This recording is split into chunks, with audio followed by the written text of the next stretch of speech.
Hello everybody, this is Hammer Striker here. Today I've got something a little unique on the table. It's the FN Five-seveN pistol. And this was developed by FN with the desire to target military and police and replace the NATO weapons that were in use at the time. And it never really succeeded at that, but they did make actually it's quite of an interesting gun.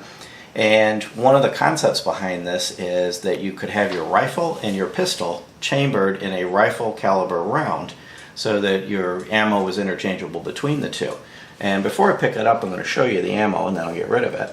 But that's what the 5.7 by 28 that this is chambered in looks like. This one happens to be the 40 grain Hornady VMAX round. Comes in a couple different variations. And one kind of thing that's unique about it is the primer takes up a large part of the back of the case. So it's kind of a unique looking round, and it is of course center fire. So you could use this either in the PS90 rifle, or which is a bullpup design rifle, or you could use it in this pistol. So let me go ahead and get rid of this ammo, so we don't have any ammo on the table when handling the gun. And let me tell you a little bit more about the gun. So we'll start out with demonstrating that the gun is clear.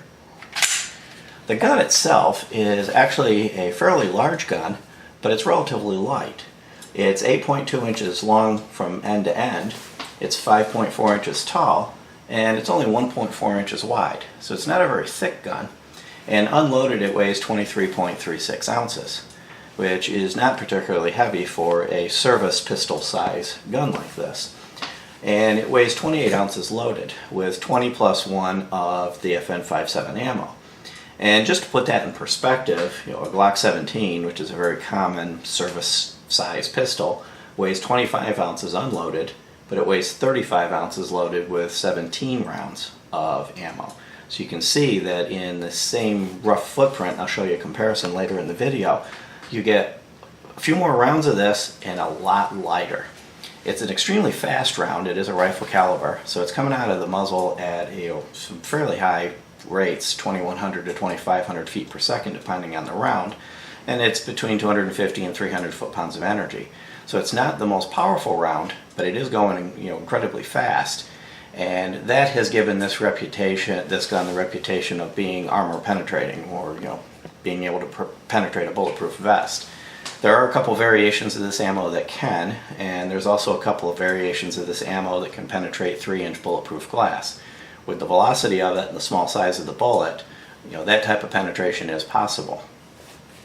There's a few features on this that are interesting. The grip is relatively straight with one little tiny hump right here that kind of acts as a little bit of a finger groove, but unless you've got very thin, small fingers, it really kind of falls in the middle. If you see right there, it's kind of falling partway through one of my fingers.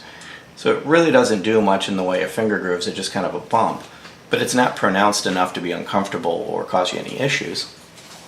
And unlike many of the guns, the trigger guard is pretty flat. There's not really an undercut under the trigger guard. But the grip is large enough, you get a full 3-finger grip without it. It does have serrations on the front of the trigger guard, if you're so inclined to want to put your finger up there as part of your grip. And it does have a Picatinny rail. You can see here.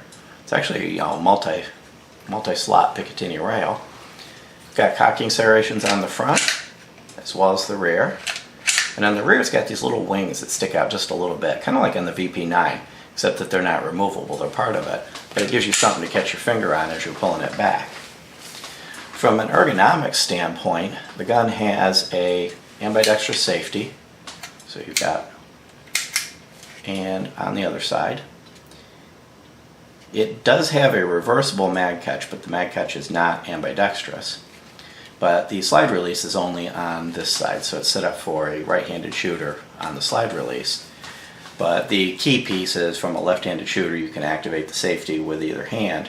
And unlike a 1911 or some of the other variants, the safety's at the rear, you do it with your thumb. On this gun, the safety's at the front, you would do it with your trigger finger from either side. From a safety perspective, mentioning the safety, it's got multiple safety features. One of them is obviously the mechanical safety. It does have a magazine disconnect, and it has a loaded chamber indicator, but it's a little unique in its design It's this little pin right here, and when the chamber is loaded, this protrudes a little bit, and you can see it. It's silver. You could see it sticking up, or you could feel it if you ran your finger across it. And the gun is a drop-safe weapon. It has the standard piston-style drop safety like you've become accustomed to on many of the striker guns like the Glocks and stuff like that. They have had some, if you go out on the internet, you'll find some talk about these guns blowing up. And every single one of them that I could find where there was any instance of these guns blowing up was related to hand loads. The pressure curve on these is fairly tight. The tolerance between good and bad is fairly tight. I couldn't find a single instance of a blow up on one of these guns that was solely related to straight factory ammo. Either they'd been running hand loads in it and 3 or 4 hand loads and then they ran a factory ammo, or it blew up on the hand load, but somehow hand loads were involved in it. So if you're a reloader and you choose to reload for this cartridge, you have to be very, very careful and very specific with it. This one doesn't have a lot of tolerance for variation. But if you're running factory ammo in it, they are very safe guns. They're built very robust, and you shouldn't have any problems with it. The sights on this are actually quite nice. This particular one comes with the adjustable rear sight. It's a 3-dot arrangement with very bright white dots. These are not night sights or illuminated sights, but they're very bright dots and they stand out. And if you happen to have the adjustable sight, it's height and windage adjustable. Now they do come with a standard sight that's the fixed sight, but this particular one has the adjustable sight. Overall, it's a very interesting weapon, and recoil on this is nearly non-existent. So there is recoil, more along the lines of what you might get with .22 Magnum, but for a powerful little rifle caliber cartridge, the recoil is minimal and you can be right back on target. When I get it apart, I'm going to show you some of the other unique construction characteristics of it.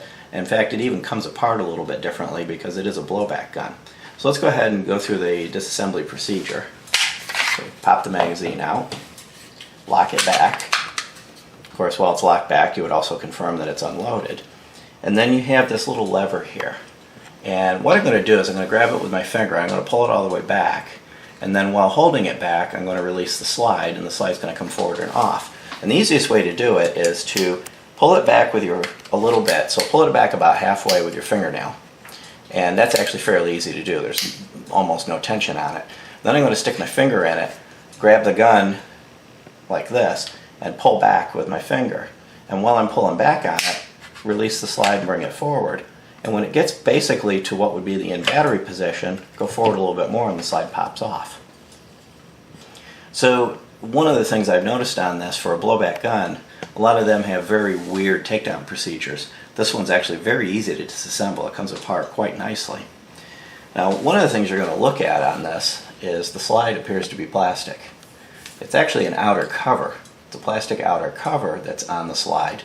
There is a steel liner in it that is the actual slide, and it's covered completely by that plastic or polymer liner. Now this is a Mark II, which is the latest iteration of this gun. It's gone through a few iterations since it was first released. On this particular version of it, the Mark II, it's a one-piece steel liner, so this is one integral piece. Some of the earlier versions, it was actually 2 pieces that were welded together. The one piece is going to be a little bit stronger overall and be more resistant to cracking or fracturing. So let's talk about some of the internals of it. One thing you're going to notice is the barrel looks a little different than you're used to. It's got this hook on it, and that's part of the catch assembly that catches it into the frame. Removing the barrel, you pull back on this, tilt the barrel up, and it comes out. And the recoil spring and the barrel are all one assembly. Now there is a ferrule on here that you can remove, and you pull this back and there's a little locking ring in there. You can pop that locking ring out and remove the recoil spring if necessary. There's no reason to do that during normal takedown procedure because it's all one piece, but if the recoil spring were to fail, you could replace it without having to replace the barrel. And one thing you're going to notice on the chamber is there really isn't a feed ramp. The chamber's got a little bit of a bevel to it, but it feeds pretty much straight in. When the magazine's up in there, the rounds are feeding pretty much straight into it.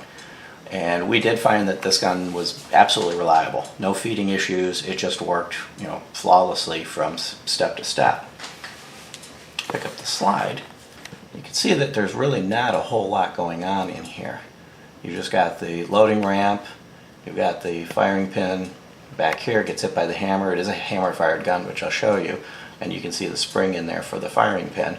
But there's really not a lot in the way of activity in this setup. Now if I pick up the frame is a little more complicated. There's a few more things going on in here, but you can see the hammer back here, the trigger bar, and then the mechanisms up here that retain the barrel and frame assembly, or the slide assembly on the gun. And you've got this front guide that it rides on. So it's a little different than what you're used to as the slide cycles. Very well constructed. Everything in here is well machined, well constructed. It's a solid gun, and it is a quality gun, which kind of it better be at the suggested retail of about $1,350. It's definitely not an inexpensive gun. So there is, but you're getting the quality that you're expecting, that you're paying for. Reassembly is relatively easy. You just drop the barrel in, line it up, and then just kind of push it forward. So I just pushed it forward and rocked it in. And that puts the barrel back into position. Then you line the barrel up roughly a little bit forward about a battery. So it's just kind of like that. And it'll only go in one way. If I don't have it lined up right, it just won't go in. But then it'll drop in. And once I do that, I just push down on it, pull back, and release, and it automatically resets the catch mechanism, and it's back ready to go. So I just finished putting it back together, so of course we know the gun is unloaded. While I'm in this state, I'm going to demonstrate the trigger. Now, in order to do that, I have to put this empty magazine in because of the annoying magazine disconnect. So I'm going to show you the trigger. There is a little bit of take-up, but it's really not excessive. The pull on the trigger is a little bit vague. As I'm pulling back on it, I can't really tell where it's at and where it breaks, but it breaks right there, and it's a very sharp break when it does. So you get just a little bit of vagueness as you're pulling back, and then a very short, sharp break. Now I'm going to try to cycle it enough to reset it without having to pull the magazine out.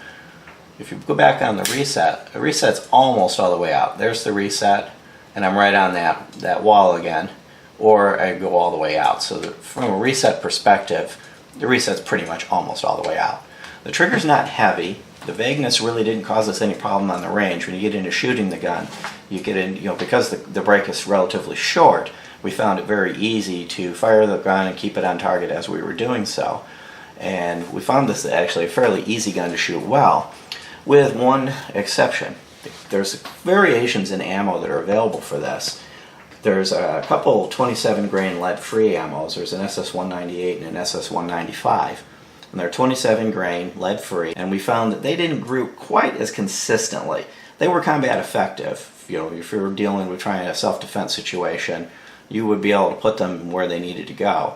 But we found the groups to be a little less consistent. You'll see that in the video that follows the footage that follows the video.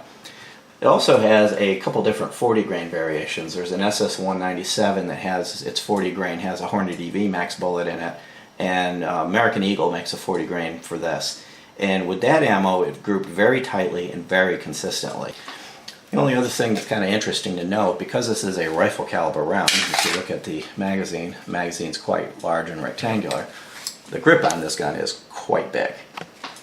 We were able to hold it and handle it well. My hand's average size, Hammer's got bigger hands, but it's a notably big grip.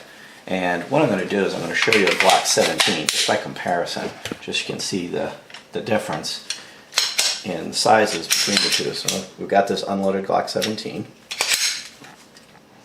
and I'm going to set the Glock 17 in front of it and line them up, and you'll see that it's larger than a Glock 17. And the Glock 17 is considered to be a fairly large gun. The grip heights are roughly equivalent when you figure the factory, the flush mount factory magazines. And the Glock holds 17 plus 1, this holds 20 plus 1. But where you can see is that on the Glock, looking at the grips, trying to get them side by side, it's a little bit difficult to do that. But if you look at the grips, The grip on the FN is a little bit blockier and kind of just fatter. The Glock's got more of an angle, finger grips, but overall, when I grab this, bring my fingers around, you see my finger comes around to my thumb, and then if I grab the Glock, my finger comes pretty much under my thumb. So it's a much larger grip than the Glock, and that's really due to that round. But with the other ergonomics of the gun, the light, the fact that it's light, and that the recoil is minimal on it, we didn't find that causing any difficulty in controlling it. But if you've got very small hands, you might have a hard time with it. And with the exceptionally low recoil, follow-up shots were very easy. You pretty much stayed right on your target, like you would with a 22 Magnum, let's say, or a little more recoil than a 22, of course. It's a pleasure to shoot. It's a reliable gun, and it's easy to shoot well. So if you're looking for a high-end target pistol or home defense, this gun could serve the gamut of home defense, concealed carry, range day. It's a pleasure on the range, and collecting because it's unique. This is a gun that's got some mystique to it. There's been a couple attempts to ban it based on the concept of that the ammo is armor piercing, which most of it isn't. And so you may want to collect it just for its unique characteristics. But at $13.49, it's not going to be a cheap collection. So, if you like our videos, please give us a thumbs up, share, subscribe, check us out on Facebook, and have a great day. Thank you.